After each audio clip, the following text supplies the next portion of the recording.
진짜 죽을 뻔했어.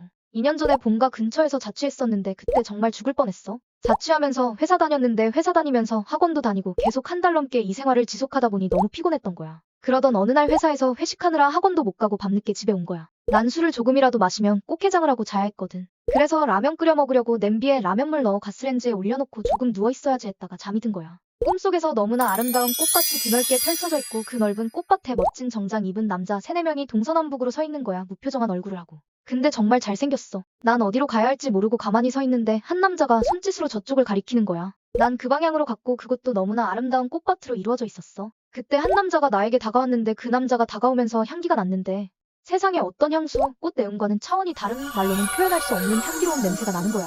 향기가 너무너무 좋아서 힘껏 그 향기를 들이마시고 있었는데 순간 너무 얼굴이 아파서 정신 차려보니 엄마가 얼굴을 막 때리고 있는 거야. 잠에서 깨어나는 순간 엄청난 나쁜 냄새가 코를 찔렀고 그 냄새를 뿜에서는 향기롭다고 숨을 깊게 들이마시고 있었던 거였어.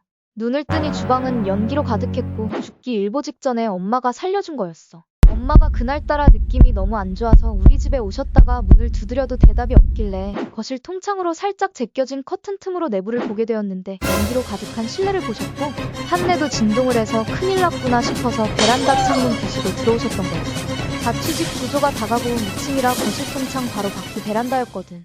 뿌연 연기 틈으로 엄마의 얼굴에 땀이 송글송글 맺힌 모습이 보였고 여태 그런 표정의 엄마 얼굴도 처음이었어. 나는 내 상태가 그리 나쁜 것 같진 않다고 느껴져서 119 부르는 것을 만류했고 바로 집 밖으로 나가서 베란다 바닥에 누워서 숨을 고르고 있었어. 현관문과 창문들을 다 열고 환기를 시키니까 정신이 좀 돌아오더라고.